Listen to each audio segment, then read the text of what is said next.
ఈ face mask అస్సలు use చేయకండి. మీ ఫేస్‌కి ట్యాన్ పోయి గ్లోయీగా అవ్వకూడదనుకుంటే. నేను ఈ ఫేస్ మాస్క్ అయితే వీక్‌కి 2 టైమ్స్ అప్లై చేస్తున్నాను. నా ఫేస్ మీద అయితే రిజల్ట్స్ చాలా బాగా కనిపించాయి. ఫస్ట్ స్టెప్ వచ్చేసి క్లెన్జింగ్.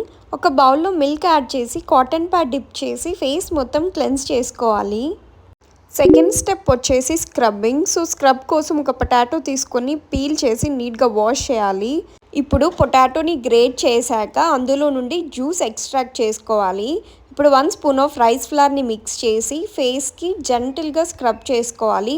ఎందుకంటే మీరు అబ్జర్వ్ చేస్తే రైస్ ఫ్లవర్ కొద్దిగా రఫ్గా ఉంటుంది. అందుకని జెంటిల్గా స్క్రబ్ చేసుకోండి.